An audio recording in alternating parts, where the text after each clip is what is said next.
but so in regards to Teaching. one sentence in the Constitution, yeah, Juneteenth, yesterday, I was hearing a lot of, or really more on Friday, because that's when a lot of more shows were on. But a lot of shows were talking about uh, the 13th Amendment, and and people were mentioning the exception for punishment of a crime, the exemption for involuntary servitude, which is carved out in the 13th Amendment. Uh, and a lot Before of you people. go too far, you should tell the audience, remind the audience of the 13th Amendment. Not Okay. everybody Yeah, I just pulled it is up. as Sorry, clear. I should have Okay. probably had it ready to go on screen, but again, I can't really share my screen, or at least I don't know how to yet. But I'll just read the text here. There's two sections. Section 1, neither slavery nor involuntary servitude, comma, except as punishment for crime whereof the party shall have been duly convicted, comma, shall exist within the United States, comma, or any place subject to their jurisdiction.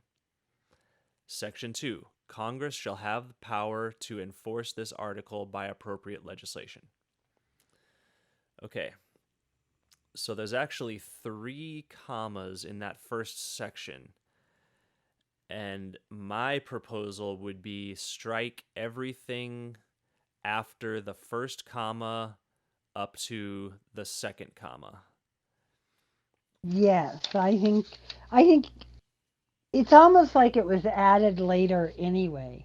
Uh You huh. know what I mean? Like grammatically, to me, it looks Mm-hmm. like that sort of because it has those like two commas and just that one part that you can strike Mm-hmm. out. Well, now that would be a very interesting thing to learn about, and I don't know how that would definitely take a lot of history research to find out how the debate went down in Congress when when they were proposing that um, amendment. Because yeah, it's Well, and none of the southern states were in on that discussion. right, They were still out on secession.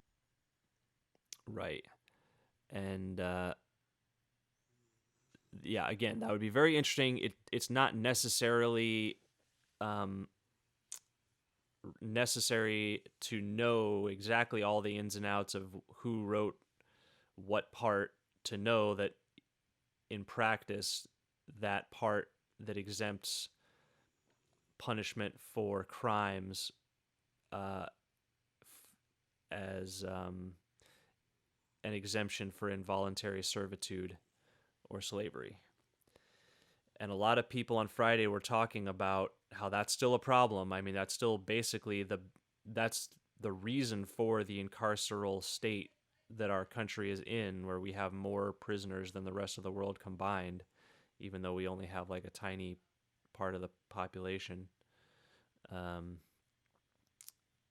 and that may be hyperbole to say more than the rest of the world combined, but way Yeah, more. I don't know that we have more than the Yeah, rest. I mean, probably per capita, we do have more of our definitely per capita, we have by far the society most. incarcerated, right? Hmm. But China and Russia do a pretty good job of, and a few other countries do a pretty good job of Hmm. sending a lot of people to Right, places that would be considered, right.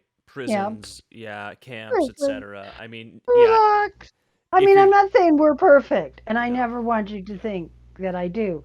But that's why I'm just bringing that up, that it might be kind of hard, like you said, without real research. But I do know population percentage wise, we do have the most yes. people incarcerated. That much I do And we're know. supposed to be the land of the free, but if you have to say that you have the highest prisoner Well, we per know capita rate, then I don't think that makes you the land of the free by any means. Especially there's when only those one color that prisoners. makes you free in this country, and that isn't even the color white. That's the color green of money. Hmm. That's a great point. Yeah, there's two justice systems, and the fact is, it's so profitable to have prison labor that it generates those kind of numbers, because there's all this incentive to lock people up for crimes, petty crimes, stiffer sentences, um, mandatory Well, I minimums, always all thought it that was stuff. voter suppression. I thought it was a form of voter suppression Oh, because that's another good it would. reason to do it. Yeah. I mean, yeah, Right. I people mean, who, all the states then passed laws that said if you've been incarcerated, then you lose your right to vote, which of course makes no sense because it means that like if the state says that you've done something wrong and you've served your sentence, you've done your punishment, then there is no salvation. There's no right, you know there's no getting rehabilitation. over whatever you did. Right. Hmm. You'll always be punished for it, which Hmm. just another reason of the land of the free. Yeah. Another No, part of the land of the free. I think Bernie Sanders is excellent on that issue in particular. That yeah, everyone should have voting rights. And I mean, I think even while you're in prison, you should still be allowed to vote. I agree with Bernie on that. It's not just when you're rehabilitated, but you should always have those rights. Because, and I mean, for many reasons, but one in particular is, what about people who are wrongfully imprisoned? We know a lot of people, from the Innocence Project. You can infer that a lot of people are wrongfully imprisoned currently. Well, and those are like the most serious of crimes, the ones you just brought up. Murder, Hmm. maybe a bank robbery. That's the one that just executed the guy for a bank robbery that happened when he was in his teens and like really, really, and he wasn't even the person who shot anybody. You know what I mean? But he was, Hmm. because they have this thing, because that's how we get into this more like prisoner state, Hmm. penalty state, where that if you didn't commit the crime, but you knew about the crime, but you um, didn't stop the crime, that then you're just as guilty as the person who committed the crime. But Right. and that only seems to happen when you don't have green as your color. Do you know what I mean? I mean, an awful lot of people do not get like the whole Epstein thing. There should be all kinds of people being charged as accessories of that crime.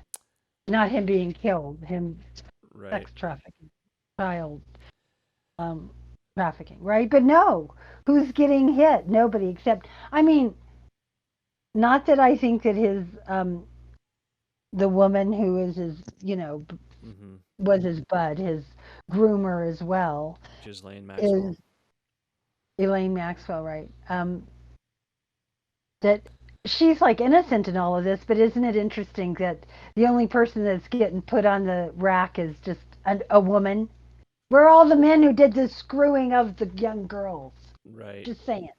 Well, Okay, just I mean, saying. hopefully I mean, her prosecution will lead to. I mean, if we have any sort of real justice system, which, come on, let's be real, we don't. Because I mean, we whereas her, don't. like, people have been talking about, the Trump prosecution and who's gonna flip on who, all these, who they're likely to flip, etc. But it's like no one's really talking about her getting pressured by people to talk and who like I'm sure that's happening, but why isn't it getting talked about? Great question. Well, for one thing, I think there's a couple. Like number one, everybody kind of poo-pooed when she was saying, I'm kind of like getting tortured here. And in Hmm. reality, she is because they wake her up every hour Oh. to check to make sure she hasn't killed herself. Hmm. Now, if that doesn't make you want to kill yourself to be woken Yeah. up every hour, I don't know what would. Okay, this is what I'm saying. So, when we talk about preventative, when we're talking about a policing state, we're Hmm. really, that's not how you do it. That's so typically militarized. Do Yeah, you know that what I is. mean? You said I it. mean, the whole Go ahead. that's a whole nother reason why it's Right. this monstrous system has got to get taken down. Not so much because of her, because I don't really have much sympathy for her, but I don't either. that is cruel and unusual punishment. I mean, that's inhuman to not let somebody sleep. That'll drive you crazy. It's well known that She, that is a torture technique. Of course we do. And when you can do it in the guise of someone's mental health, Right. you know what I mean? Saving someone mental health or checking on their mental health because you're concerned for them. That's just what they do. This is how Mhm. things get all twisted around. And the So, solitary very, confinement that gets used yes, all the time, way too much. I mean, it's disgusting what we do in this country, and it's got to be changed. I'm just trying to get us sort of back to what we the could Article do. 5. Yeah, to Article 5. I mean, if we wanted to end this monstrous system, injustice system, there's kind of I see two roads that could be pushed for with Article 5, and I think it would be really smart to push for both of them in tandem, push for two amendments. One we talk about all the time, and that's legalize cannabis, uh, or just end the drug war. You know, legalizing cannabis would end the drug war, and that would lower the prison population a lot and expunge all the criminal records of cannabis convictions. And then the other thing is end the, like we said, strike between the commas on the 13th Amendment to end the exemption for uh, prisoners, that they can be slaves and in voluntary servitude for prisoners. And you could do an amendment to amend the 13th Amendment. We've seen the 21st Amendment amended the 18th Amendment. It repealed it completely. Um, and uh, so we know that, I mean, we wouldn't want to repeal the 13th Amendment, but we would want to amend it. And that's well within constitutional framework. It's well, within precedents. If people started calling for, and let's just game it out. This is what I mostly wanted to think, talk about and think about today. If we just game out the steps, how would it go down if uh, a real movement rose up and started pushing for abolishing the exemption for slavery in the case of prison sentences? See, And and I think so mhm, too that we should also talk about that they get their voting rights reinstated I think that's a because good, that yeah, that because too. that I also think you could push for abolishing private prisons. You could make it a full like uh, justice system overhaul amendment. You could reform. reform, yeah, and you could put multiple clauses in it like that, like expunge, records for this, or reinstate voting rights for people who have uh, finished their sentences, um, abolish private prisons, and strike between the commas on the 13th Amendment, the first two commas on the 13th Amendment, and uh, if you were to start like, and again, I would never tell Black Lives Matter what they should be doing because I haven't been as active as I would like to be in that movement, but I do support the movement, and I did protest over the summer. But again, and that's when I was thinking to myself, like, these protests are great, but if all these people were at the state house pushing for a piece of legislation that would demand an amendment, because right now every state is essentially saying they're fine with that portion of the 13th Amendment, because no state, to my knowledge, is calling for uh, a convention to amend the 13th Amendment, which implies um, that they are okay with it, because the Article Well, the 5. other side of that, Mhm.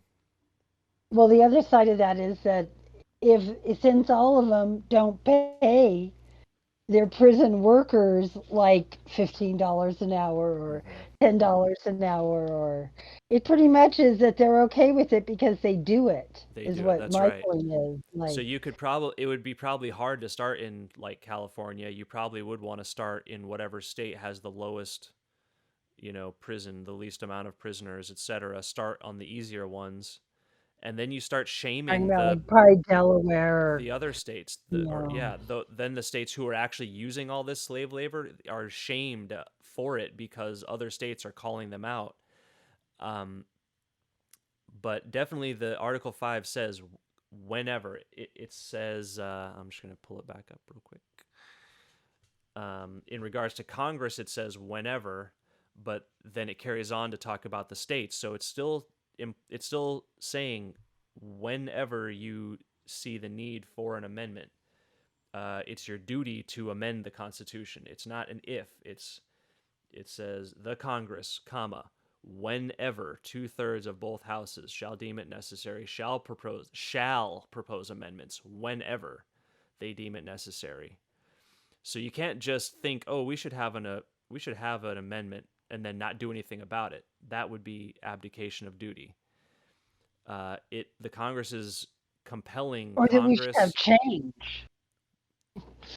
That we Right. should have change. Like to say that we should have change and then try to do nothing, at least like get an amendment passed as state legislators, then I mean federally calling for conventions of their own, Right.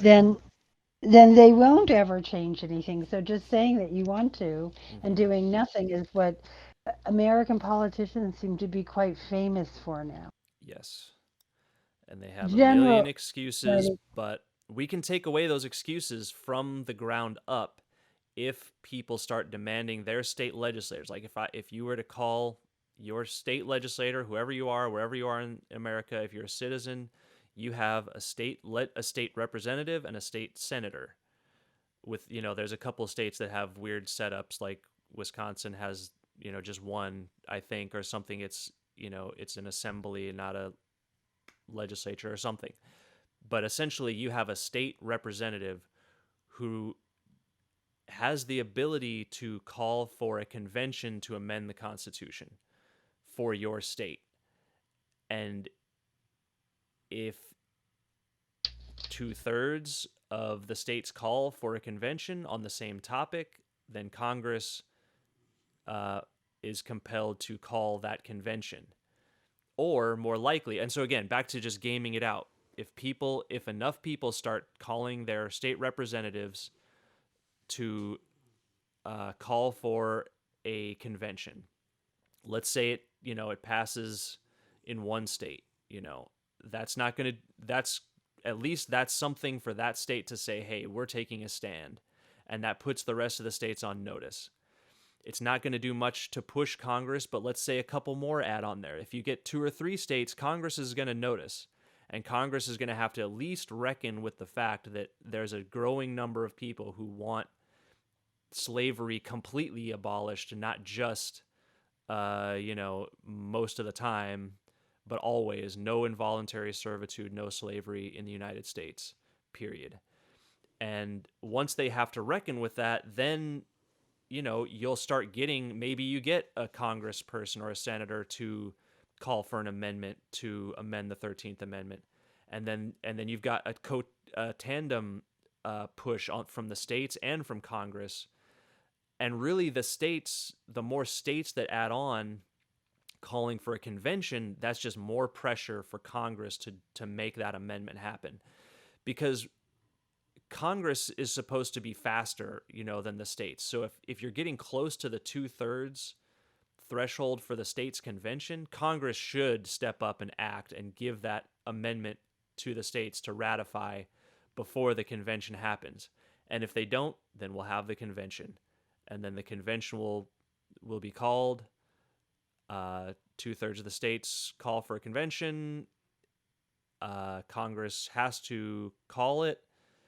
Then an amendment gets written at a convention, and it would have to stay limited to the subject that the resolutions coming from the states called for. So if it was strike between the first 2 commas of the 13th Amendment,